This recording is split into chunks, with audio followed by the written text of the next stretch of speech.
이어서 강의를 계속하겠습니다. 점시간에 말씀드린 것처럼 오늘 이제 서론에 대해서 개략적으로 우리가 좀 공부를 하고 조금 여러분들에게 이제 이해를 돕기 위해서 제가 설교하면서 서론 부분 했었던 것들 몇 사례를 이번 시간에는 조금 이렇게 좀 정리해서 여러분들에게 들려주고, 또 앞으로 여러분들이 설교를 할 때도 어떤 형태로 이제 서론을 좀 전개하는 것이 좋겠는가 하는 것에 대해서 하나의 좀 통찰력을 주는 그런 시간이 되었으면 좋겠습니다. 조금 전에 이제 그 날씨에 대한 이야기, 또 이런 것들도 좀 적절하게 활용하고 또 지혜롭게 해야지 조금 센스 없이 하게 되면 오히려 역효과도 날 수 있고, 그래서 그 자연스럽게 이런 부분들은 좀 목회자들이 잘 소화해서 또 진행하면 좋을 것 같고, 일곱 번째로는 이제 웃음으로 설교를 연다 그랬는데, 이거 좀 우스운 이야기도 좀 적절하고 또 목회자이기 때문에 품위도 좀 있어야 된다 하는 것입니다. 더더군다나 힘든 상황일수록 유머가 더 필요하고, 그래서 아마도 세계에서 가장 그 유머를 잘하는 민족이 유대인이라고 하는 그 말이 있는데, 왜 그런가? 그들이 그만큼 그런 그 핍박을 많이 받았고 어려움을 많이 겪다 보니까 그런 그 어려움을 이겨나가는 데 있어서 가장 효과적인 것은 재미있는 그런 유머고, 또 그래서 유머를 적절하게 잘 활용하게 되면 사람들에게 흥미도 유발하고 또 설교에 몰입할 수 있는 그런 그 양념과 같은 그런 역할도 한다 하는 것을 좀 배우면서, 좀 그런 감각이 떨어지신 분들은 학습을 통해서라도 또 좀 재미있고 좀 품위 있는 이야기 같은 것들은 잘 좀 수집하고 해서 적절하게 또 설교에 잘 활용한다고 한다면 이것도 또 좋을 것이고, 더더군다나 이제 오늘 젊은 세대들은 오랫동안 이렇게 그 말씀을 듣는 데 있어서 좀 다른 문화를 가지고 있기 때문에 굉장히 좀 젊은이들에게 다가가기 위해서는 또 이런 그 유머도 상당히 좀 필요하다 하는 것들을 눈여겨볼 필요가 있겠습니다. 그러면 이제 서론 오늘 대충 그 공부를 하면서, 서론은 그 이런 원칙들이 좀 있게 되고, 또 서론하는 방법들 몇 가지 사례를 좀 들었습니다만은, 제가 설교하면서 조금 서론에 활용했던 몇 가지 부분들을 한번 좀 이 시간에 제가 서론 사례로 좀 말씀을 드리려고 합니다.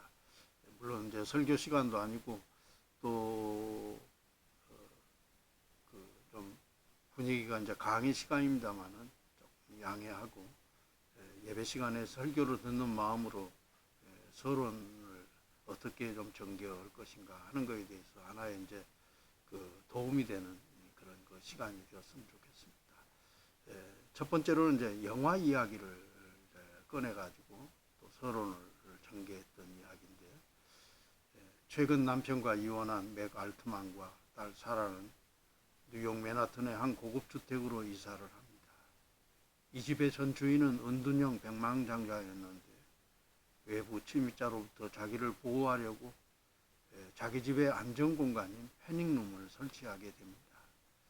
그 방은 어떤 충격에도 견딜 수 있을 만큼 견고한 벽으로 둘러싸여 있었고, 방 안에는 살아가는 데 불편함이 없을 만큼 모든 것이 갖추어져 있었습니다.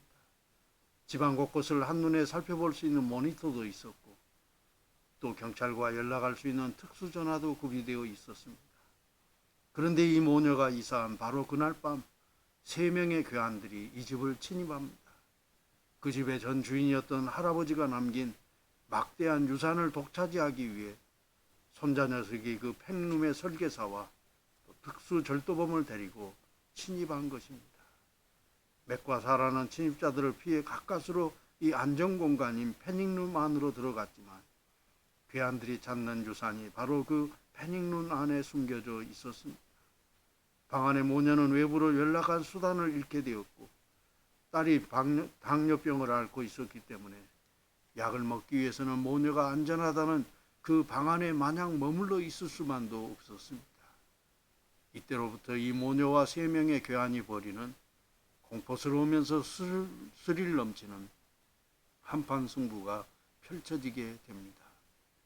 2002년 상영됐던 조디 포스터 주연의 패닉룸이라는 영화 이야기입니다. 여기 패닉이란 극도의 두려움과 공포 상황을 말합니다. 이 영화는 가장 안전하다는 방이 오히려 공포와 두려움의 방으로 변하는 이 역설을 통해 이 땅에는 내가 꿈꾸는 안전지대란 없다는 사실을 우리에게 말하고 있습니다. 최근 코로나 상황이 나빠지니까 불안해서 바깥 활동을 전혀 못하고 집에만 있는 사람이 있습니다. 그러나 집이라고 해서 과연 안전할까요? 또한 아무리 내 몸을 지키고 아끼려고 해도 어차피 우리의 몸은 하루하루 죽음을 향해 나아가고 있습니다. 그렇지 않습니까? 성경은 우리들에게 세상의 환난과 재난을 피할 수 있는 어떤 특별한 장소가 있다고 말하지 않습니다. 우리들이 안전하게 보호받을 수 있는 어떤 특별한 장소를 말하지도 않았습니다. 그러니 결론은 분명해졌습니다. 안전지대란 지리적인 문제가 아닙니다. 하나님과의 관계가 중요하고 절대적입니다. 여러분, 배가 가장 안전할 때는 항구에 정박에 쓸 때입니다. 배가 항구에 가만히 정박해 있으면 사고도 나지 않고 어떤 문제도 일어나지 않습니다. 하지만 배는 항구에 안전하게 정박하기 위해서 만든 것이 아니라 성난 파도를 헤치고 저 넓은 바다를 항해하기 위해 만든 것입니다. 그렇습니다. 성난 파도가 넘실넘실 일고 있는 이 험난한 세상을 믿음으로 이기게 하려고 하나님께서는 이스라엘 백성들에게 성막을 지으라고 명령하셨습니다. 그래서 오늘의 말씀은 복음 중에 복음입니다. 두 번째로는 이제 퀴즈 형식으로 또 서론을 시작할 수 있는데, 또 이 퀴즈 형식으로 시작됐던 부분도 제가 좀 한번 사례를 이렇게 쓸까 합니다. 오늘의 설교는 퀴즈로 시작할까 합니다. 이 사람은 과연 누구일까요? 이 사람은 중국의 정치 지도자입니다. 이 사람은 나이 불과 16살 때 프랑스 유학의 행운을 얻습니다. 그러나 공산당 운동에 관계하면서 프랑스 경찰의 지배를 받고 소련 모스크바로 도피하게 됩니다. 그 후 다시 중국으로 귀국하여 20대 초에 정치교관이 되지만 장개석에 의해 다시 공산당원으로 숙청을 당한 후 본격적인 중국 공산당 운동에 투신을 합니다. 그는 일생을 통해 3번의 가정적인 실패와 3번의 결정적인 정치적 좌절을 경험합니다. 아무도 그가 다시 재기하리라고 예상 못했지만 그는 국내의 예상을 깨고 극적인 재기에 성공합니다. 그의 정치 철학은 소위 묘론이라 일컬어집니다. 흰 고양이든 검은 고양이든 치만 잘 잡으면 좋은 고양이라는 것입니다. 소위 이런 실용주의 노선으로 중국식 사회주의 정책을 표방하며 개혁개방 정책을 펼쳐 오늘의 중국을 살려낸 지도자입니다. 그의 별명은 부동, 즉 오뚜기입니다. 그의 이름은 등소평입니다. 오늘 본문에는 또 하나의 오뚜기 인생을 살아간 믿음의 선배가 소개됩니다. 그의 이름은 요셉입니다. 이렇게 이제 퀴즈 형식으로 또 서론을 시작할 수 있겠고, 또 요즘에 이제 인터넷에서 떠도는 내용들을 가지고 제가 또 이제 설교를 한번 이렇게 서론을 전개했던 것들이 있는데, 어떤 분이 제 카톡에 이런 글을 보내주셔서 설교 서두에 소개합니다. 이 글은 누군가가 일본을 여행하던 중에 어떤 가게에 걸어둔 글을 보고 쓴 것인데, 내용이 우스우면서도 인생에 대해 무언가 깊이 생각해 하는 그런 의미심장한 글입니다. 사랑에 빠지는 18세, 욕탕에 빠지는 81세, 도로를 폭주하는 18세, 도로를 역주행하는 81세, 마음이 연약한 18세, 다리뼈가 연약한 81세, 두근거리는 것이 안 멈추는 18세, 심장질환이 안 멈추는 81세, 사랑에 숨막히는 18세, 떡 먹다 숨 막히는 81세, 학교 점수 걱정하는 18세, 혈압 당뇨 걱정하는 81세, 아무것도 모르는 18세, 아무것도 기억나지 않는 81세, 자기를 찾겠다는 18세, 모두가 찾아나서는 81세. 불지 않으면 바람이 아니다. 가지 않으면 세월이 아니다. 늙지 않으면 사람이 아니다. 이자들 좀 보게. 담배는 피웠으나 술을 마시지 않았던 림바오는 63세 사망. 술을 마셨으나 담배는 피우지 않았던 주은혜는 73세 사망. 술도 마시고 담배도 피웠던 모택동은 83세 사망.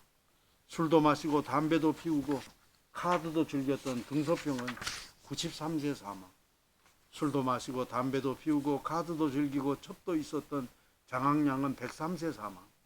술도 안 마시고 담배도 안 피우고 카드도 안 하고 여자도 없고 오직 좋은 일만 한 레이펑은 23세 사망. 인물 좋고 허우대 좋고 학벌 좋고 가문 좋고 인심 좋고 돈 많고 부러울 것이 하나도 없는데 그런데 왜 죽어? 사랑하는 성도 여러분, 우리의 삶을 단순히 이 세상에 살아온 날수로 잘 살았느니 못 살았느니 평가할 수 있습니까? 우리의 삶을 지이나 가지고 있는 몇 푼 돈으로 축복받았느니 저주받았느니 말할 수 있습니까? 오늘 모든 사람으로도 복의 근원자라고 평가받는 아브라함은 살아생전 외국인으로 나그네로 힘겹게 살았습니다. 하나님께서는 그에게 여러 번 땅과 자손을 주겠다고 말씀하셨지만 살아생전 아브라함이 가진 땅은 아내 사레가 죽었을 때 해족속 소알의 아들 에브론에게 산 막벨라 굴이 전부였습니다. 오늘 우리의 삶을 냉철하게 평가해 보십시오. 우리는 과연 경건한 사람입니까? 아니면 어리석은 사람입니까? 하나님 나라를 소망하며 사십니까? 아니면 이 세상이 전부입니까? 세상이 전부라고 생각하는 사람, 세상 형편이 나빠지면 난리가 나는 것입니다. 세상 일이 잘 풀리지 않고 힘들고 어려우면 낙심하고 절망합니다. 그러나 경건한 사람은 오늘의 위기, 고난, 장애물을 오히려 디딤돌로 만들어 갑니다. 그래서 탈무드에게 이런 말이 있습니다. 어리석은 부모는 자식들에게 재산을 남기고 양식 있는 부모는 자식들에게 지식을 남기고 지혜로운 부모는 자식들에게 신앙을 남긴다. 오늘 우리들은 자손들에게 무엇을 남겨야 하겠습니까?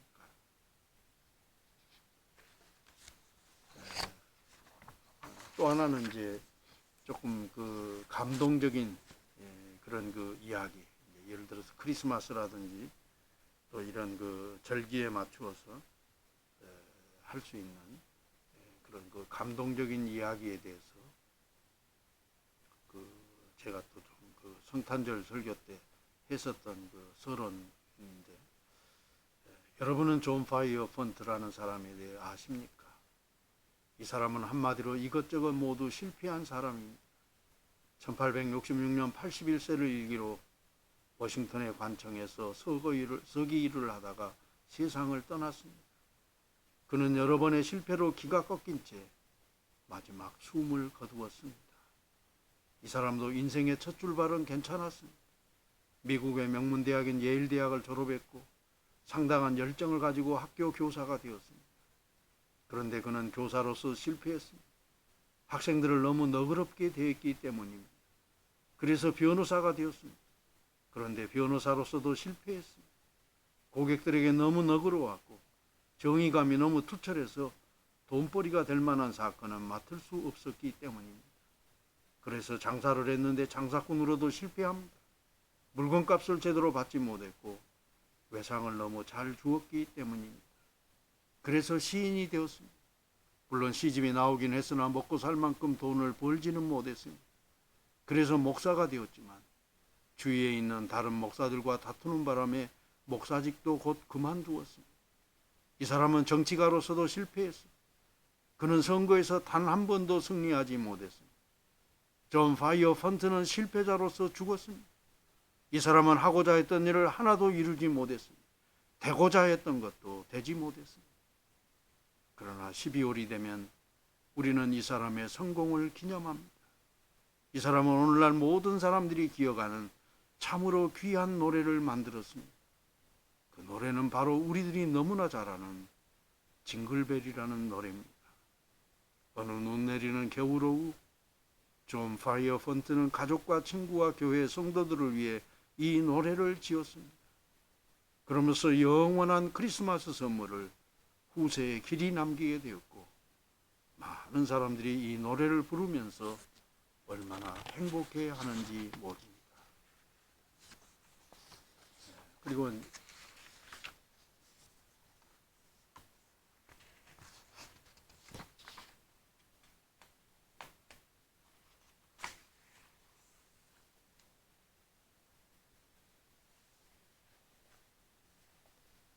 그래서 이제 서론의 사례에 대해서 제가 이제 몇 가지 좀 얘기를 여러분들이 좀 드렸습니다만은, 우리가 딱딱하게 설교 처음에 이렇게 접근하기보다는 우리가 설교와 언론의 그 이론에 좀 맞게, 그리고 사람들에게 뭔가 좀 들을 수 있는 그런 내용들을 가지고 서론을 잘 준비해서 마음을 열고, 오늘 이야기는 또 이런 이야기를 하는구나 하는 그런 그 마음으로 이 말을 잘 들을 수 있도록 관심을 갖고 또 얘기한다고 하는 것 참 귀한 일이라고 생각합니다. 그래서 서론에 대한 내용을 여러분들이 다시 한번 좀 잘 정독해 보면서 서론에서 우리가 좀 지켜야 될 원칙들, 그리고 그 방법들, 그 설교 본문에 좀 잘 적합하게 활용해서 사람들에게 좀 편안하고 기쁘면서도 뭔가 가슴속 깊은 곳을 터치할 수 있는 그런 그 감동의 설교를 전개할 수 있으면 좋겠다는 그런 생각이 듭니다.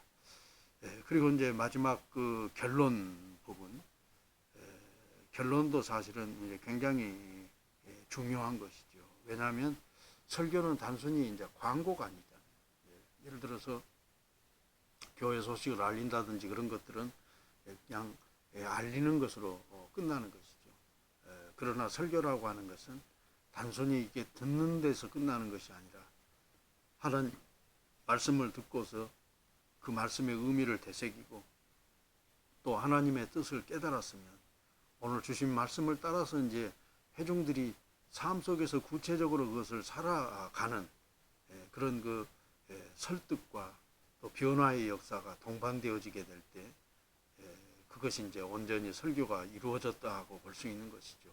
그래서 조금 전에 말씀드린 것처럼 단순히 설교는 이제 정보 전달이 아니라 말씀을 통해서 행동 변화를 가져오도록 설득하고 하는 그런 그 행위이기 때문에 설교의 마지막 결론 부분은 너무나 결정적으로 중요하다고 하는 것을 우리가 좀 기억했으면 좋겠습니다.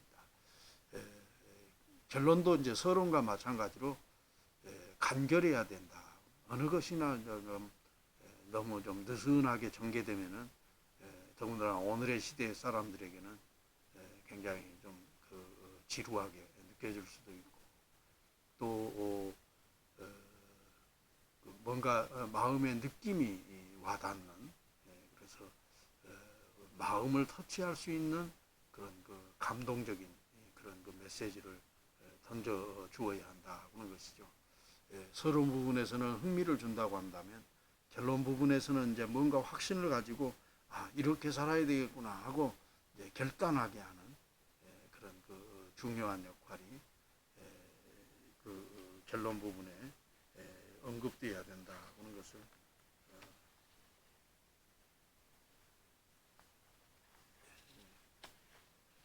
그래서 그 여러분들 책 230페이지 중간에 그 인용 부분, 설교의 결론은 설교의 준비 작업이 펼쳐지기 전에 이미 마음에 있어야 하며 설교자는 본문을 선택할 때 벌써 거기에서 결론이 확정되지 않으면 안 된다.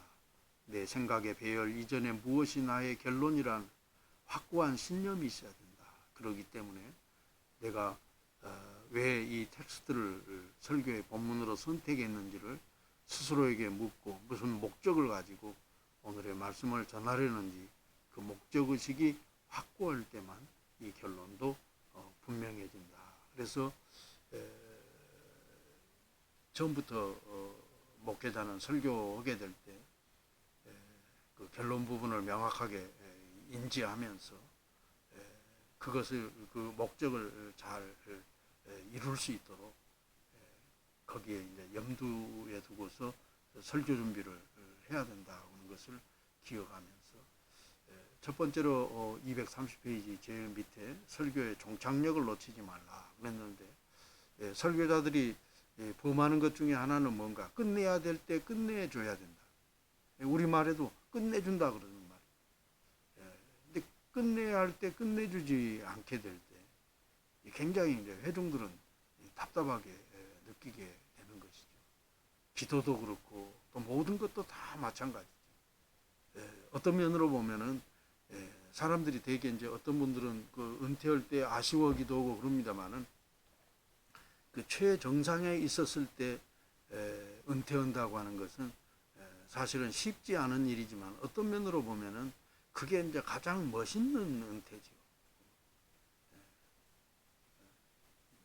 연봉 까먹고 저 선수 좀 제발 좀 은퇴했으면 좋겠다고 막 사람들이 그냥 지겨울 정도로까지 버티고 버티다가 물러나는 것보다는 정상의 자리에 있을 때 깨끗하게 물러나게 될 때 그 여운이 오래 남는 것과 마찬가지로 그래서 영화라든지 TV 드라마 같은 거 보면 질질 끄는 것은 없잖아요. 거기는 보면은 조금 더 이게 뭔가 좀 전개돼 가지고 얘기가 좀 재밌으려 그러면 딱 끝내고 또 그 뒷날을 기다리게끔 만들고 또 대부분 또 이제 주간 단위로 하는 그 드라마들도 보게 되면은 목회자들이 이제 배울 점이 그런 것이죠.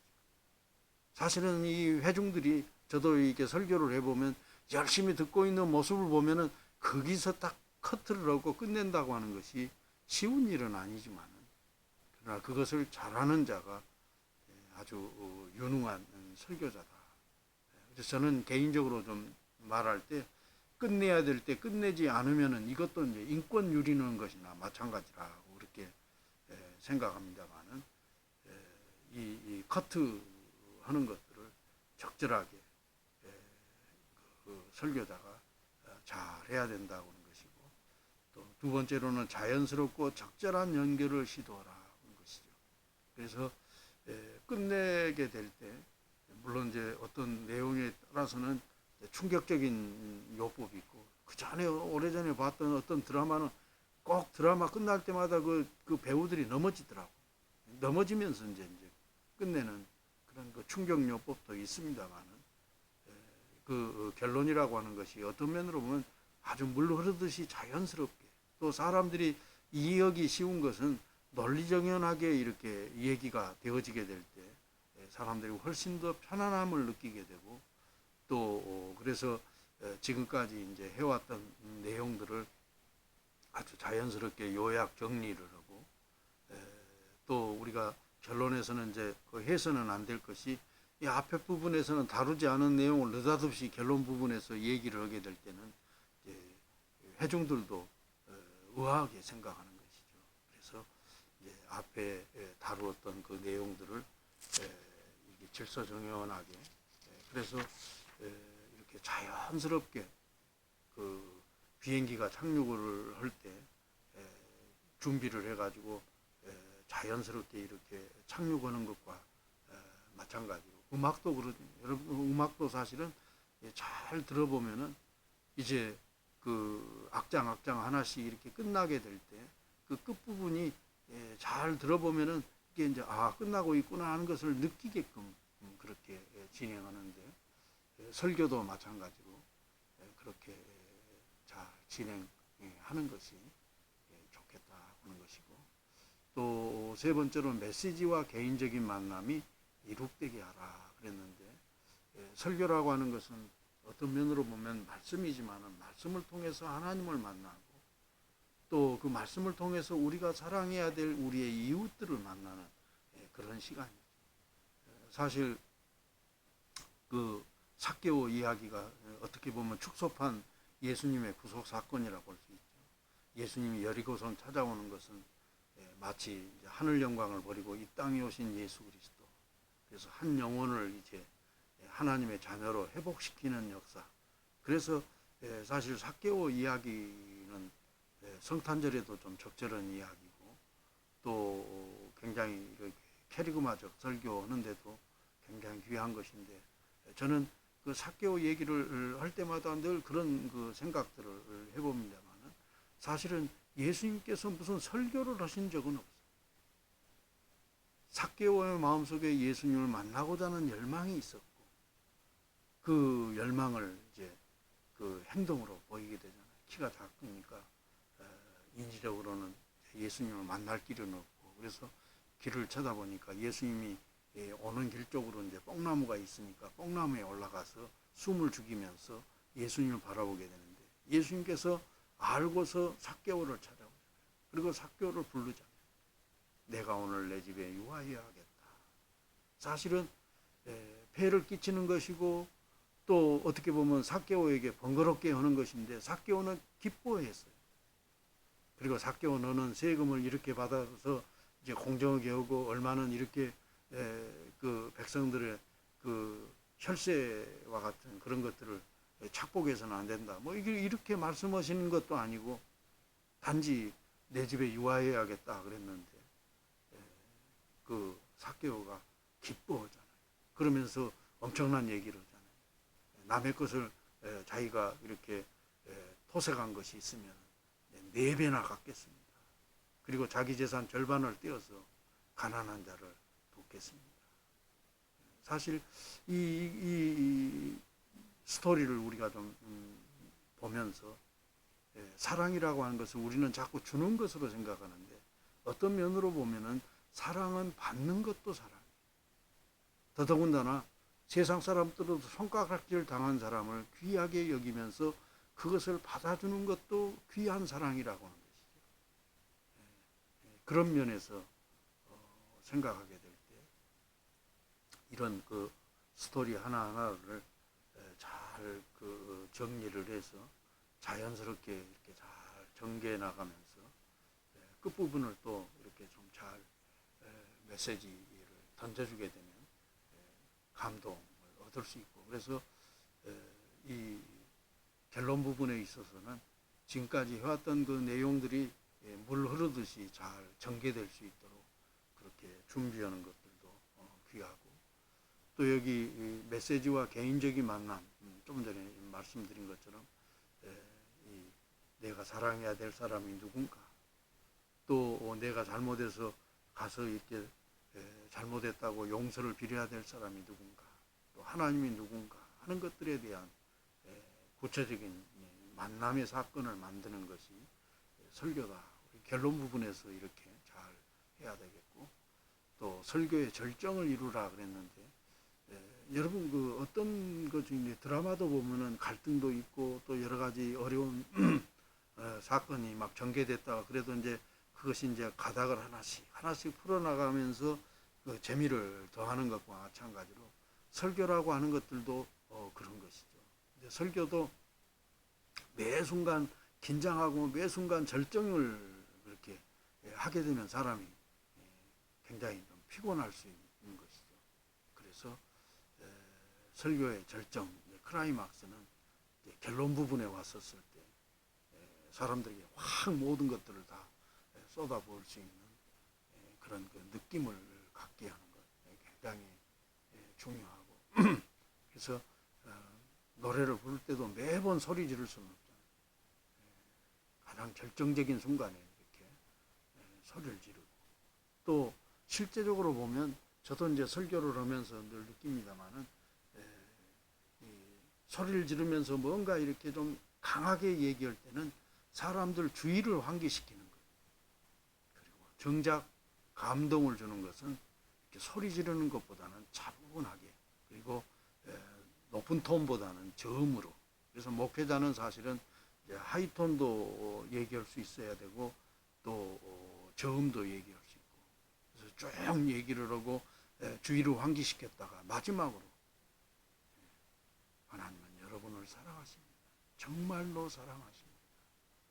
여러분들이 잘 되기를 하나님은 늘 선하게 인도할 것입니다. 차분하게 얘기했었을 때 오히려 감동의 역사가 일어난다 하는 것을 하면서 높은 음정을 쓰는 것, 또 낮은 음정, 또 좀 빠르게 말을 했던 것, 또 차분하게 말하는 것, 이 변화를 주면서 클라이맥스를 적절하게 잘 이끌어가는 것도 결론에 있어서 중요하고, 또 여기 간단하고 짜임새 있는 마무리를 지으라. 아까 커트어라고 하는 그 부분과 같은 내용입니다만, 서론과 결론은 적절해야 된다고 하는 것이죠. 너무 장황하게 얘기를 하게 되면 되게 옛날 학교 다닐 때 그런 좀 좋지 않은 기억들이 있게 되는데, 교장 선생님 훈화할 때 보면 그 떼약볕에서 길게 얘기했을 때 학생들이 얼마나 좀 고통스러웁니까. 어떤 면으로 보면 그냥 단촐하게 한마디 말만 했으면 더 감동이 되고 훨씬 더 효과도 있었을 텐데, 그런 면에서 스스로 결단하고, 그리고 오늘의 말씀에 이제 행동화하는 것들을, 회중들을 이제 어느 정도는 믿고 그들에게 간결하면서도 또 감격스럽게 또 스스로 할 수 있도록 그렇게 용기를 불어넣는 것들도 굉장히 중요하고, 또 결론의 형식에 대해서 이 시간에 조금 더 말씀을 드리고, 또 결론도 제가 좀 했었던 것들 사례를 들어서 얘기를 하려고 합니다만은, 저도 이제 뭐 근자에는 영화 보러 갈 기회가 별로 없었고, 집에서 이제 뭐 영화 그 자료가 있으면 하나씩 이제 보는 정도입니다만은, 옛날에 이렇게 영화관에 가서 영화를 볼 때 정말로 감동적인 그 영화를 보게 되면 어떻습니까? 선뜻 그 자리에서 일어서지를 못하잖아요. 그래서 이제 마지막 뭐 출연자들 이름이 계속해서 이렇게 화면으로 이동해 나가는 것을 마지막 순간까지 보면서도 주체할 수 없는 그런 그 감동의 순간을 맞이하는 것과 마찬가지로, 설교도 감동을 받게 되면 예배 끝났다고 해서 덜커덩 일어나서 우리의 현장으로 돌아가는 것이라기보다는 뭔가 진한 여운을 가지면서 마음속에 깊은 생각들을 가지도록 하는 것도 결론을 맺는 데 있어서 굉장히 중요하다 하는 것을 생각하면서, 결론의 그 형식에 대해서는 조금 쉬었다가 이 다음 시간에